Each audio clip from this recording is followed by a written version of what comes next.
Good afternoon, all. Paul from CamelbackTrading.org coming to you this Tuesday afternoon, September 9th. We're looking at Window Trader's market profile of the ES and NQ. So a late day spike gives ES an outside day up. NQ did not get the outside day up, although they had the opportunity for it. They did not. Remember, we had inside days yesterday. Righty, inside day down, paid really only for a couple of time frames, B and C, as they go out with just an afternoon pullback in H. They are in a 3-day balance, righty. Okay? And Q, inside day down, paid for one time frame or part of a time frame in C. Inside day up, didn't pay at all late in the day. They end with a price probe or price spike above L's high and an 8-wide POC.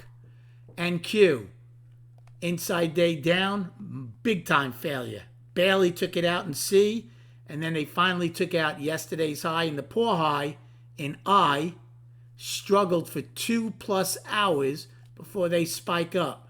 Can you say the inside day up was a success? Well, you can say it was a success for about 5 minutes, because that's when it happened, at 3:55 or later. So end, but more importantly now, they do end with an outside day up. We'll see what they can do with it. They are in. Look, now, a lot of people might say it's just a 2-day balance.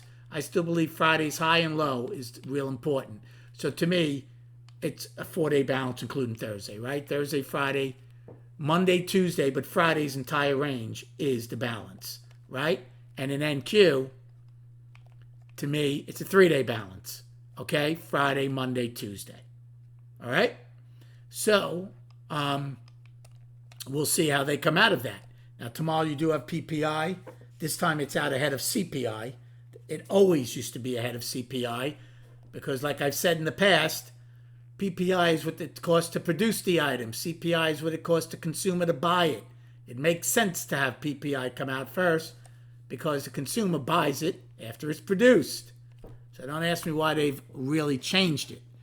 But again, we have that tomorrow, and you also have a bond auction tomorrow at 1 o'clock. And I had a decent day. Didn't do much in the afternoon. I did nothing in A period. A period was vicious chop in NQ, and I stayed away. Unfortunately, I missed B taking out A's low and the overnight low. Just went, I tried click, didn't get it. But I had some pretty good shorts in NQ. Ebb and flow shorts about 3 times, and I actually took a long then in B period when the short game ended, when we got above the 144. So it was a good B period. I did get the IB low, though, in C period, so that was nice. I broke even on the short in D, as I thought with the we were one-time framing. They might push a little more, did not, ended up breaking even on it. I took a long in E to stop the one-time framing down in NQ. I took a short in F, which paid.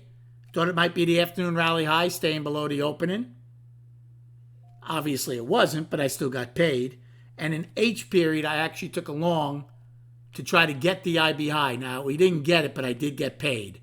I think I took a very small one in. Was it L? I think it was a small one in L to get the IB high. Very small, though. And that was it.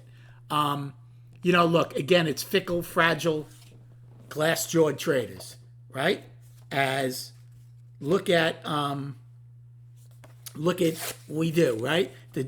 Our checklist sheet gets turned all around on its head. ES, the Bulls ended up winning 5-2, NQ 1-4-2.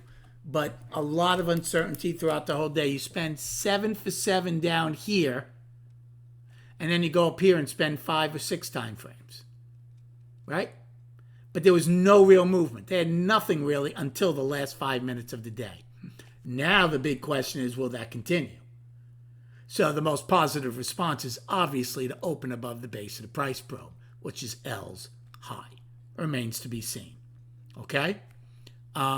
Chart-wise, again, a couple more people signed up through Tradeify using my code. I truly appreciate it.